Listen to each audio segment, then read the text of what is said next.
My guest on this episode of Suds Search is Will Critchlow, CEO at SearchPilot and SEO Partner at Brainlabs. Will is one of the most famous SEO presenters in the world. His content is ubiquitous on blogs, webinars, and at industry conferences. Will co-founded Distilled in 2005 with Duncan Morris. Distilled became an iconic brand in SEO, winning numerous industry awards. Will and the team at Distilled started the conference series SearchLove, one of the most popular search marketing conferences with events held in London, San Diego, and New York. Earlier this year, Distilled's consulting services were acquired by Brainlabs. We're going to start our conversation by talking about what it was like to go through an acquisition. His new project, SearchPilot, was originally software Distilled used to help their clients. Now they've developed a really interesting way for SEOs to do A/B tests. A/B testing is popular in conversion rate optimization and paid media, but not as much in SEO. I'm going to ask him about some of the findings from the A/B tests he and the team at SearchPilot have performed. Will and Distilled have had an amazing relationship with Moz and Moz's co-founder, Rand Fishkin, that I followed from afar. We talk about how building genuine relationships rather than transactional relationships was a key to Distilled's rapid growth. Grab a beer and join me for a conversation with Will Critchlow, one of the most important voices in SEO. We'll talk about how the industry has evolved over his 15-year career, how to do a proper A/B test in SEO, talk about his love for basketball, and what he learned from having his children perform a handful of searches on Google. All right, Will Critchlow, welcome to Suds Search. How you doing? Good to be here. Yeah, doing well, thank you. How are you? I'm doing well. Thank you. This is a big get for us, so I'm really excited to have you. Our second international guest, too. I poured myself some whiskey. It seemed like the right thing to do with someone with your refined palate, but you've got a nice English beer there. What are you drinking? That's right. This is from the Breakspear Brewery, which I think is in Oxfordshire. It's a summer English ale. Cheers. Cheers. Yeah, thank you again. And for years you've been, a very well-known SEO on the speaking circuit and everywhere else. And how to introduce you is very simple. You were the founder of Distilled, and today that's a little bit different. What's the right way to introduce you? So I know. Yeah. Well, so I think my kind of primary job title these days is CEO at SearchPilot, which is the technology company that we spun out of Distilled earlier this year. So as part of Distilled, we built up what we called at the time the Distilled ODN, the Optimization Delivery Network, which is our SEO A/B testing platform. And earlier this year, we spun out the technology as an independent business, and that's called SearchPilot, which you can find at all the places as SearchPilot. And then in the process, we also sold the rest of the business, the agency business, to a company called Brainlabs, which is a more PPC and biddable media-centric agency. They wanted to add SEO into the mix, and so that's what we've been up to recently. What is it like to have your business acquired? It's such a strange thing for me to think about. SearchLove, we've been in business only 3 years. You guys have been doing it. You did it for such a long time at Distilled that when it's such a heavy pace. What was that whole experience like? What'd you learn from it? I mean, I actually think that elapsed time is probably a big chunk of it. So we got started in 2005. So yeah. we were still enjoying ourselves. We weren't necessarily out looking to sell, but I think my co-founder and I had discussed, a year or two previously, 18 months previously, that we kind of felt like it might be time for the next chapter. That that we'd done these things, we were still enjoying this, but let's go out while we still are, rather than after we are. And that I think at the back of our mind we had this kind of weird nagging feeling of, what if we screwed this up? We've been working at this thing for 15 years. Our entire, personal wealth, or whatever you want to call it, is tied up in this one illiquid private company. And what if we mess it up? And obviously, we didn't have in mind a global pandemic, but we just always thought, something could go wrong, and we would be left without this thing that we'd spent a long time building. And so we wanted to spread the risk a little bit, kind of really focus in on the technology business and be able to really go hard at that without constantly looking over our shoulder and saying, are we doing the right thing? Are we risking? Because we bootstrapped the software business. We paid for all of that development, 7 figures of development out of the profit, what should have been the profits of the agency business. And I don't regret that at all. That was great, but we also felt like we didn't want to just go on doing that forever, and nor did we necessarily want to raise money and turn the whole of Distilled into, a VC-backed gamble. Yeah. And so, especially having done it for so long, so that was kind of the thinking behind it. And then I think actually we got this unique deal that was perfect in all of the structural ways to make it work well for us. So my wife said she would have hated it, I think, if we'd done the kind of deal where we sold the whole thing and just walked away and had nothing to do the next day.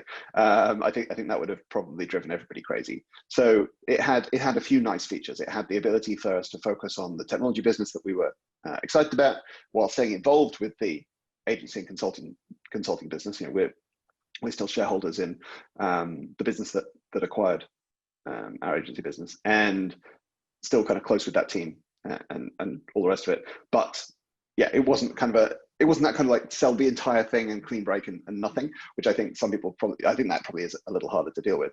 Whereas this was, there was a transition and a kind of natural time. But yeah, there are definitely many emotions attached to, what happens with the people, what happens with the brand, what happens with, all these things. So yeah, it is emotional. There's a lot that goes on. Well, it kind of came through. You wrote this blog post I just read before we got on air. It's 15 years in SEO is a long time is the title of it. I really liked this. It's sort of cheek, but you talk about eras of SEO, and they kind of, I think to use your term, they oscillate between Google providing a direction, SEOs just abusing it, overusing the abuse, and then a pivot from Google. The process begins again. The last era on that sheet was something like do everything for years. How would you describe the era we're in right now? What would be the right way to phrase it? So I felt like the current era, I mean, I should caveat this with every previous era I've only been able to identify after the fact. So there's no guarantee there's no guarantee that I'm at all right here. Having said that, I think we'll look back on this as the machine learning era. The era when we're now seeing the fruit born of the strategy where they allowed the machines to write the core ranking algorithm in a way that they hadn't previously. So if you look back decade plus, they were already using machine learning in ad optimization and areas like that, but they hadn't let it really into, as we understand it at least, into the core organic ranking algorithm. And that was really a kind of big philosophical change that I think partly probably driven by Sundar, partly driven by when they brought John Gianandrea into lead search, and when the kind of various movements. And I think a lot of that is about the people. I think there was a generation who'd built that hand-tweaked algorithm, that hand-tweaked model, and then now we're seeing the kind of the results of the next generation who have done, who've I guess come up with the machine learning approach and weren't scared to apply that to the core algorithm. And I think that is making it. So I think that's what's going on behind the scenes. What that means, I think, for us as marketers is it's harder to second guess. Right, so it's harder to find the edge cases or the tweak. I suspect they still exist, and I think we might find them by accident at times, and they'll probably be as much a surprise to the Google engineers as they are to us, because there'll be some weird misclassification or whatever else. And I suspect some of the bugs that we've seen in recent years actually have been as a result of this. So we've seen an increase of some of these funny things that you don't just really anticipate. There was one the other day where Australian results were being returned to searches in the UK and some of these kind of things that just, they're rare. It's rare to see that kind of thing from Google, but I think that's probably a bit more common. But I think, harder to second guess. And that's why we're doubling down on the testing side, is to say it's probably in my view, it's the end of some stuff that's been going away for a while, but just that kind of idea that you can just apply best practice. You can just apply those things that have worked elsewhere and kind of know they're going to work. And of course, there are still things that you can do, even if you're not able to test them, or not scientifically test them, I guess. But my view would be you should always be going back and seeing if it worked, because it's just less predictable. than it used to be. Yeah, in the 2000s. I think you're exactly right. So it's interesting. An A/B testing tool for SEO. I sort of know, I've heard you present on this, but I think it'd be good for our listeners to hear. A/B testing is very straightforward in in conversion rate optimization. It's very straightforward in sort of how you might run a paid search campaign. I don't know that it's as straightforward as you might think for SEO. How does A/B testing in SEO even work? How do you begin to run that kind of test?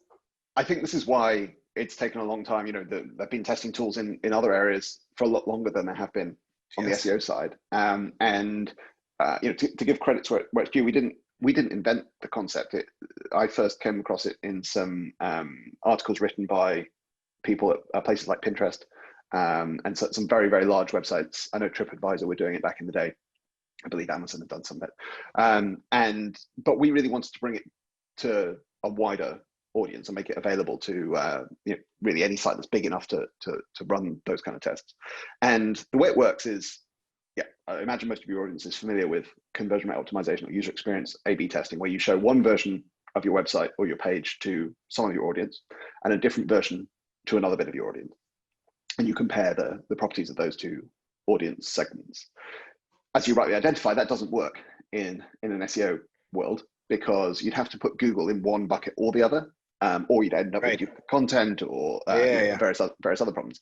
So what we do, and this is why it only really works on larger websites, is we split the website. So rather than splitting the audience, we take a website, what we call a site section, which is a group of pages with the same template, essentially. Okay. And we say, let's split the pages into two groups. And we change some of the pages and leave the other pages as the control group. And then what you're looking at is, you're looking at the difference in, statistically analyzing the difference in performance between the two groups of pages rather than the groups of users. Now, that's the kind of fundamentals of it. There are layers beyond this. So for example, we've introduced what we call full funnel testing, which ensures that any individual user comes in on either a control or a variant page and then gets that experience site-wide as a result of where they landed originally. And then you can measure conversion rate differences as well as organic search differences in the one test. And it also gives a more consistent user experience. But the fundamentals are about saying, let's take some pages and change them and keep other pages unchanged. And that's kind of a simple-ish concept, but it's at least easy to understand, although it can be hard to execute. And that's why we felt like we had to build a platform to help people do it. But then also the mathematical underpinnings, so the statistics that goes into figuring out with confidence whether there's been an uplift, is pretty hardcore. So we've got some kind of hardcore mathematicians working on that side of things. And yeah, basically to try and be able to say with statistical confidence, this particular change resulted in that change in performance. Have you found, I would say this is the first question I have. Have you found that you can do these sort of A/B tests and find out this is true of whether that's design or SEO or whatever, or do you find that each website is tells a different story? That the same A/B test on a site for one vertical ends up with totally different results if you do it in a different vertical.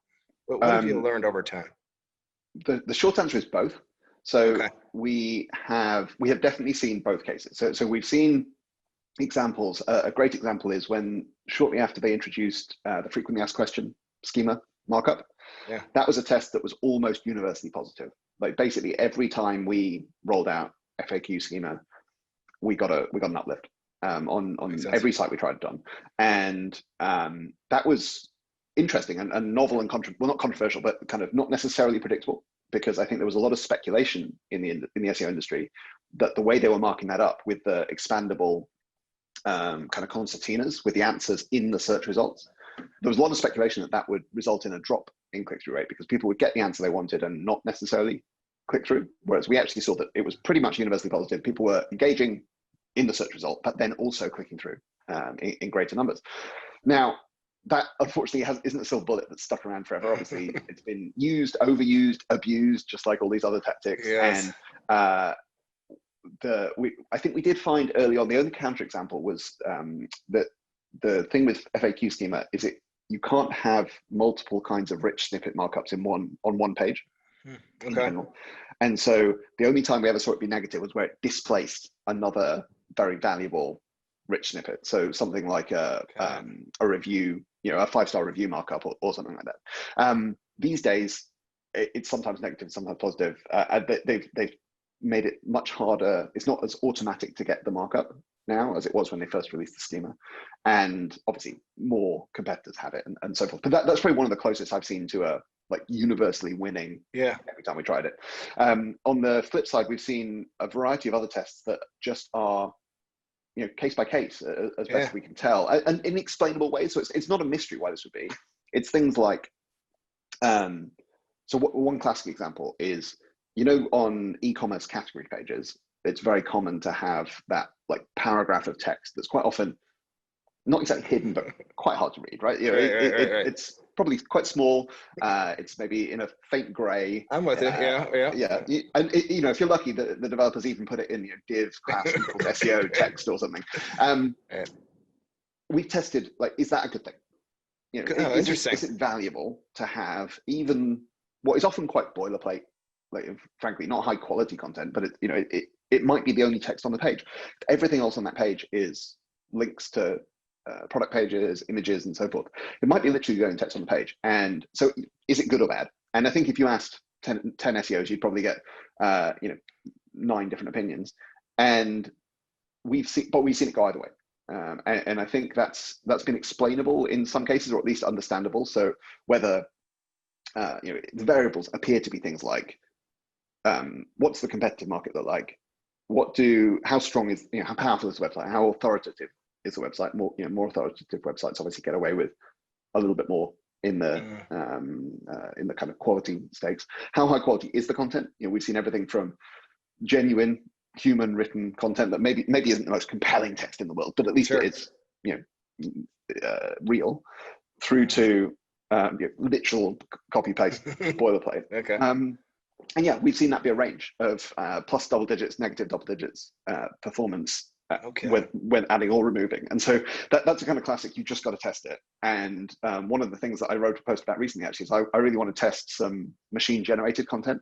So some if people have been following the GPT-3, the latest in machine learning generated content, is something that I'm kind of fascinated to play with, because I've done a little bit of playing with it, but I haven't really been able to test it on a big website yet. And I also just find that fascinating because it challenges Google's conceptions and preconceptions. I think their knee-jerk reaction is to be against auto-generated content when you look at their webmaster guidelines and those kinds of things. Certainly if you look historically, that was pretty strongly the case. But we've seen some hints recently from people like John Muller and Gary and the like, saying, we're probably going to have to revisit this as computers get better at writing content. And I'm like, I think you are, because at a certain point, why do you care? If the users like this page, you look at Google's mission, why does it matter? But on the other hand, I don't necessarily expect it to be fast moving, because I remember a conversation I had with a Googler, I think it was 2007. I might have the date wrong. I'd have to go back and look when Google Translate launched in various different ways. But I was speaking to a developer advocate who was trying to get us to use Google Translate for various things. And I said, can we get it indexed? Can we translate our content to a different language using your API or manually, and put that content on a web page and get it indexed? And he said, we'd advise you didn't do that. And I just found that a very curious answer, because you're telling me this content is good enough for people to use. You're saying I can show this to my users. So why are you saying, why wouldn't it be good enough to return in search results? And the answer was, computer says no. But I've always kind of found that curious. And as best I know, that's still the view. They don't want you to use machine translated content in the search results, really. And I mean, they can't necessarily, they can maybe detect their own translations. I'm not sure they can detect anyone else's. But anyway, so I don't necessarily expect that to change anytime soon, but I'm fascinated by it. Well, I'll wait to see the findings of your testing. That sounds like a very interesting one. There's a couple of things I wanted to ask you about before we go. One of them is your relationship to Moz. I looked back, I've been a fan of yours, as I said, for a very long time. And I was like, let me see the first emailer of anything where I mentioned him. I found one from 2011 where you and Rand were doing some sort of a competitive thing. I bought an AppSumo course where you guys are competing over this whole thing. how is that relationship with you and your company, Distilled and Moz? What an amazing run you guys have had over these years. And how would you even define that relationship that you have? Oh, it has been amazing. A work friendship is the closest I can describe it as, I think. And you know, I'm very close with Rand, but it wasn't just Rand and I. You know, there were a number of people on either sides, you know, in both businesses who got on well, who still got on well. Rob Ousby, who headed out to Seattle in 2010 as our first American, as a Brit, team member in the US. Recently went over to Moz, so he's now running product at Moz, and so yeah, you know, it's almost 15 years now, because it was a year or two after Distilled started. I think it just came out of it much more came out of a friendship, though. It much more came out of seeing the world in similar ways, kind of hanging out and getting to know each other virtually back then, you know, pre-Twitter. A lot of it was blog comments and the like. But yeah, it has been, I think it's been great. And I guess it's one of the things that I wish, I don't know if I would have listened, but it's one of those pieces of advice that I think would have been useful to me when I was getting started. In the very early days, I used to go to a lot of networking events. And I don't know, I think these are pretty common in the States as well, certainly here. I got a million, yeah. When you start out, if you're a small business or those kinds of things, you get invited to these, everything from Chamber of Commerce to breakfast networking, BNI International, which I think is an American organization, all this stuff. We did everything. And I used to go to so many of these things. And I used to go to like business speed networking and just all these things that were so focused on, can I make a sale? You're trying to sell to me. You know, maybe we're trying to hang out, but realistically, everybody knows that I'm trying to find out if you want, you know, if you know somebody who's going to buy from me at the very least. But actually, I know this very well. Yeah, I know exactly what you're talking about. And we got business from it, and it does work. You know, it's a little bit like cold calling or whatever else. Like, you know, it does work. You can make it work. You can definitely sell that way. But I've had so much more over the years out of just genuine getting to know people, often competitors. One of my very good friends in the industry, Will Reynolds, you know, runs an agency that is, you know, directly competitive with with what we do, which, you know, obviously was never there in the Moz case, but and that's okay. You know, you can be friends with competitors. You can and you can certainly be friends with people in the industry, and I think just trying to build much more genuine relationships is I wish I'd started that sooner. Well, it's very cool. I wanted to finish with something that's a little bit more light. We're both parents, and we were just talking about Moz. You had a Whiteboard Friday that aired, I think, at the end of July, about it was a study that Google had done and how kids search that I thought was really fun. And now I kind of want to do it with my daughter, who's 5.5, and see what she does. That's perfect. There were these interesting takeaways. There's like names like a visual searcher, which is no good, and then you have like the distracted to all the way to a power searcher. What did you find from that study that might be interesting to our audience? I just thought it was really the kids. You had me at the kids stuff. I thought that was cute, and then the study was actually kind of interesting. Like, I found the study absolutely fascinating, and I think I would have done even if I didn't have my own kids. But my kids were also at that time the perfect age when I first came across the study. So they're now, my kids are now 10 and 8.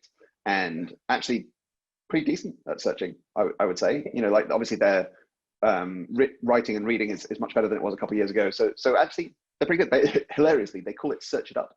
They're like, can I search up? I'm just gonna search it up, which is interesting. I don't know if that's just them or if it's a generational thing. But yeah, a couple of years ago.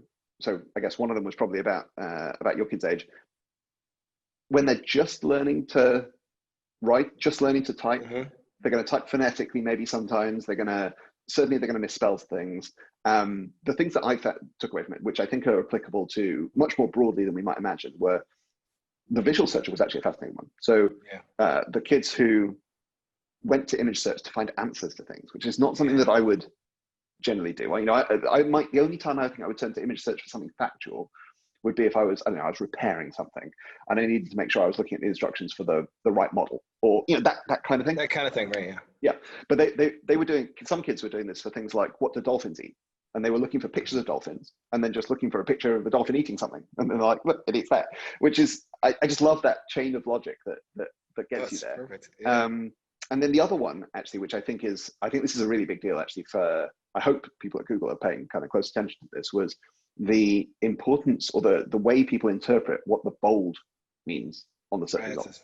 Is that killer whale example? Yeah, I love that. So my kids, definitely, my son, who's the younger of my two at the time, who I think must have been 6, maybe 5 or 6, definitely did this. He did a search, something like, what do dolphins eat? He'd spelled dolphin phonetically, but it came up with the right result. But it came up with a one-boxer snippet, and he fixated on the bold words. And the bold words weren't necessarily the answer to the question. So it had bolded some things that dolphins do eat, but it had also bolded some other stuff.